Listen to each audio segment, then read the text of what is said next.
കോഴിക്കോട് നഗരത്തിലെ തീപിടുത്തത്തെ തുടർന്നുണ്ടായ ആശങ്ക ഒഴിയുകയാണ് എന്ന് പറയാം. ഏറെക്കുറെ തീ നിയന്ത്രണ വിധേയമായി കഴിഞ്ഞിട്ടുണ്ട്. പക്ഷേ ഇപ്പോഴും ചെറിയ ഭാഗങ്ങളിലൊക്കെ തീ പടർന്നു പിടിക്കുന്നുണ്ട്. അതും പൂർണ്ണമായി അണയ്ക്കാനുള്ള ശ്രമമാണ് ഇപ്പോൾ അവിടെ നടന്നു വരുന്നത്. കൂടുതൽ അഗ്നിശമന യൂണിറ്റുകളൊക്കെ അവിടെ എത്തിച്ചേർന്നിട്ടുണ്ട്. അതുപോലെ തന്നെ JCB ഉപയോഗിച്ചടക്കം ദൗത്യം തുടരുകയാണ്. ഒരു ഭാഗത്ത് നേരത്തെ വലിയ രീതിയിൽ തീ പടർന്നു പിടിക്കുന്നത് കാണാൻ കഴിഞ്ഞിരുന്നു. അവിടെയൊക്കെ കേന്ദ്രീകരിച്ചുകൊണ്ട് ശക്തമായി വെള്ളം പമ്പ് ചെയ്ത് തീ നിയന്ത്രണ വിധേയമാക്കാനുള്ള ശ്രമങ്ങൾ ഇപ്പോഴും നടന്നു വരികയാണ്. ഇപ്പോൾ തീപിടുത്തമുണ്ടായിട്ട് 4 മണിക്കൂർ പിന്നിടുകയാണ്. 5 മണിക്കൂറാകാൻ പോകുന്നു. 4:30-ക്ക് ശേഷമാണ് തീപിടുത്തമുണ്ടായത് എന്ന് തന്നെയാണ് കരുതുന്നത്. 5:30യോടുകൂടി തന്നെ അഗ്നിശമന യൂണിറ്റുകൾ എത്തിക്കൊണ്ട് തീ അണയ്ക്കാനുള്ള ശ്രമങ്ങൾ പുരോഗമിക്കുന്നുണ്ടായിരുന്നു. അതായത് 4 മണിക്കൂർ കഴിഞ്ഞിട്ടും പൂർണ്ണമായും തീ അണയ്ക്കാൻ കഴിഞ്ഞിട്ടില്ല എന്നത് തന്നെയാണ് യാഥാർത്ഥ്യം. എന്തായാലും സമീപത്തെ വലിയ ബിൽഡിങ്ങുകളൊക്കെ ഉണ്ടായിരുന്നു. അവിടങ്ങളിലേക്കൊക്കെ തീ പടർന്നു പിടിക്കുമെന്ന ആശങ്കയൊക്കെ തുടക്കത്തിലുണ്ടായിരുന്നു. എന്തായാലും അതൊക്കെ അവസാനിച്ച് കഴിഞ്ഞിട്ടുണ്ട്. ഇപ്പോൾ ചെറിയ ഒരു ഭാഗത്ത് ചെറിയ ഏരിയ കേന്ദ്രീകരിച്ചുകൊണ്ടുള്ള തീയാണ് ഇപ്പോഴും അവിടെ തുടരുന്നത്. അവിടങ്ങളിൽ കേന്ദ്രീകരിച്ചുകൊണ്ട് വെള്ളം പമ്പ് ചെയ്യുന്നത് നമുക്ക് കാണാൻ കഴിയുന്നുണ്ട്. വൈദ്യുതി ആ ഭാഗത്ത് പൂർണ്ണമായും വിച്ഛേദിച്ചു കഴിഞ്ഞിരിക്കുന്നു. ഗതാഗതം പൂർണ്ണമായും നിരോധിച്ചിട്ടുണ്ട്. ആ രീതിയിൽ ശക്തമായ മുൻകരുതലുകൾ പോലീസും അതുപോലെ തന്നെ ഫയർഫോഴ്സും എടുത്തിട്ടുണ്ട്. കൂടുതൽ വിവരങ്ങൾ ഇനി മുഹമ്മദ് അസ്ലം നൽകും. അസ്ലം, എന്താണ് ഇപ്പോഴത്തെ സ്ഥിതി?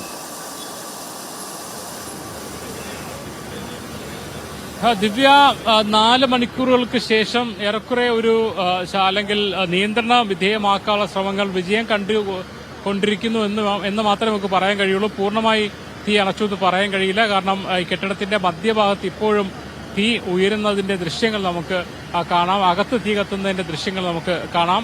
ഫയർഫോഴ്സ് യൂണിറ്റുകളുടെ എണ്ണം വർദ്ധിച്ചിട്ടുണ്ട്. മാത്രമല്ല കൂടുതൽ എയർപോർട്ടിൽ നിന്നുള്ള ഫയർഫോഴ്സ് യൂണിറ്റുകൾ കുറച്ച് കൂടുതൽ ആയി സേവനം ചെയ്യുന്നുണ്ട്. അങ്ങനെ വെള്ളം എത്രയും പെട്ടെന്ന് റീഫിൽ ചെയ്ത് എത്തിച്ചുകൊണ്ട് പിന്നെ എയർപോർട്ടിൽ നിന്നുള്ള ഫയർഫോഴ്സ് യൂണിറ്റുകളും മറ്റും ഉപയോഗിച്ചുകൊണ്ട് അകത്തേക്ക് വെള്ളം എത്തിക്കാനുള്ള ശ്രമമാണ് നടക്കുന്നത്. അതിന്റെ ഒരു ഭാഗം, അതായത് ആ ഒരു BRC എന്ന് പറഞ്ഞൊരു മെഡിക്കൽ സ്റ്റോർ ഉണ്ടായിരുന്ന ആ ഭാഗത്തിന്റെ അകത്തേക്ക് വെള്ളം എത്തിക്കാൻ കഴിഞ്ഞുകൂടി അവിടെ ഒരു ശമനം ഉണ്ടായിട്ടുണ്ട്. അതോടൊപ്പം തന്നെ ആ വൃത്താകൃതിയുള്ള ആ കെട്ടിടത്തിൽ നിന്ന് അവിടുന്ന് വെള്ളം ഒഴിക്കാൻ കഴിഞ്ഞതുകൊണ്ട് ആ ഒരു ഭാഗവും 2 ഭാഗങ്ങളിലും ഏറെക്കുറെ 2 അഗ്രഭാഗങ്ങളും ഏറെക്കുറെ ഒരു നിയന്ത്രണത്തിലേക്ക് എത്തിയിട്ടുണ്ട്. അതേസമയം മധ്യഭാഗത്ത് ഇപ്പോഴും തീ കത്തിക്കൊണ്ടിരിക്കുകയാണ്. കാരണം ഈ മധ്യഭാഗത്ത് അകത്തേക്ക് നമുക്ക് തീ എത്തിക്കാൻ കഴിഞ്ഞില്ല എന്നുള്ളതാണ് ഇപ്പോഴും പരിമിതിയായി തന്നെ നിൽക്കുന്നത്. തകര ഷീറ്റുകളൊക്കെ കുറേയൊക്കെ ഈ വെള്ളമടിയിൽ തകർന്നു പോയിട്ടുണ്ട്. അതേസമയം പൂർണ്ണമായി തന്നെ അകത്തേക്ക് വെള്ളം ഒഴിക്കാനൊരു ഘട്ടത്തിലേക്ക് എത്തിയിട്ടില്ല. അതുകൂടെ കഴിയുമ്പോൾ മാത്രമാണ് ശരിക്കും പൂർണ്ണമായി അല്ലെങ്കിൽ തീ കെട്ടു അല്ലെങ്കിൽ തീ നിയന്ത്രണ വിധേയമായെന്ന് പറയാൻ കഴിയും. അതേസമയം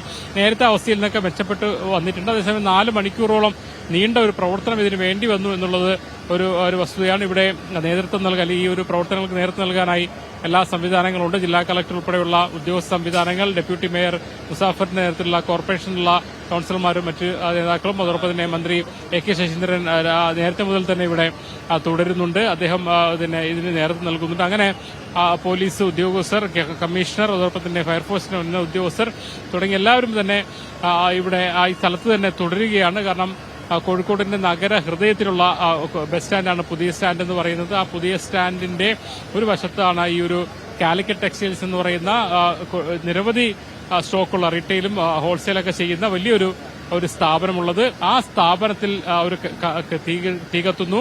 അതിന് താഴെ നിരവധി കടകളുള്ളതാണ്. ആ ഒരു ആശങ്കയെല്ലാം അടുത്തെല്ലാം സമീപത്തെല്ലാം നിരവധി വ്യാപാര കേന്ദ്രങ്ങൾ തന്നെയാണ്. അതും വസ്ത്ര വ്യാപാര കേന്ദ്രങ്ങളാണ്, നിരവധി സ്റ്റോക്കുള്ള ഹോൾസെയിൽ കേന്ദ്രങ്ങളാണ്. ആ ഒരു ഘട്ടത്തിലാണ് ശരിക്കും ഇവിടെ ഒരു തീപിടുത്തമുണ്ടാകുമ്പോൾ വലിയ ആശങ്കയിൽ തന്നെയായിരുന്നു.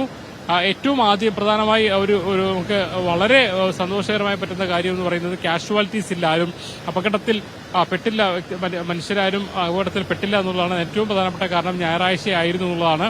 ഞായറാഴ്ച ആയതുകൊണ്ട് തന്നെ അകത്ത് ജീവനക്കാരോ അല്ലെങ്കിൽ അതിനകത്ത് വന്ന ആൾക്കാരോ ഉണ്ടായിരുന്നില്ല. അതേസമയം സമീപത്തെ കടകളിലുള്ള ആൾക്കാരെയും വളരെ പെട്ടെന്ന് ഒഴിപ്പിക്കാൻ കഴിഞ്ഞു. മാത്രമല്ല ഈ ഒരു കാലിക്കറ്റ് ടെക്സ്റ്റൈൽസിന് താഴെയുള്ള പല കടകളിലും ഗ്യാസ് സിലിണ്ടേഴ്സ് ഒക്കെ ഉള്ള കടകളാണ്. കാരണം കോഫി ഷോപ്പുകളും മറ്റുമൊക്കെ ഉണ്ടായിരുന്നു. അതുകൊണ്ട് തന്നെ വളരെ പെട്ടെന്ന് തന്നെ ആ ഗ്യാസ് സിലിണ്ടർ ഉൾപ്പെടെയുള്ള പൊട്ടിത്തെറിക്കാൻ സാധ്യതയുള്ള സാധനങ്ങളെ വളരെ പെട്ടെന്ന് മാറ്റി, അങ്ങനെ ആളുകളെ ഒഴിവാക്കി, സാധനങ്ങളൊക്കെ ഒഴിവാക്കി, ബസ്സുകളെ പൂർണ്ണമായും സ്റ്റാൻഡിൽ നിന്ന് ഒഴിവാക്കി. അങ്ങനെ ഈ ഒരു അപകടം അല്ലെങ്കിൽ ഈ ഒരു തീ ഇവിടുത്തെ വ്യാപിക്കുന്നത് തടയുക എന്നുള്ളതായിരുന്നു ആദ്യത്തെ ദിവസം. 4 വശത്തു നിന്നും വെള്ളം അടിച്ചുകൊണ്ട് പിന്നെ ആ കാര്യം നിർവഹിച്ചു.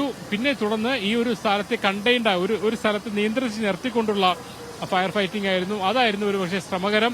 കാരണം ഒരു വശത്ത് പിന്നെ വെള്ളം അടിച്ചു നിർത്തുമ്പോൾ മറുവശത്ത് തീ കത്തുന്ന സാഹചര്യം ഈ വെള്ളമടിക്കാനെത്തിയ ഫയർഫോഴ്സുകളുടെ എണ്ണത്തിന്റെ കുറവ്, കാരണം അത് റീഫിൽ ചെയ്യാൻ വേണ്ടി മറ്റു സ്ഥലത്തേക്ക് പോകേണ്ടി വരുന്നത്, അത് വലിയൊരു പ്രശ്നമായി വന്നു. കാരണം ഈ മാനാഞ്ചിറയിൽ പോയും അത് അടുത്തുള്ളൊരു കെട്ടിടത്തിന്റെ അവിടെ പോയുമാണ് ശരിക്കും വെള്ളം നിറച്ചു വരുന്നത്. അവിടെ വരുന്ന ആ ഒരു സമയം നേരത്തെ ശമിച്ച എല്ലാ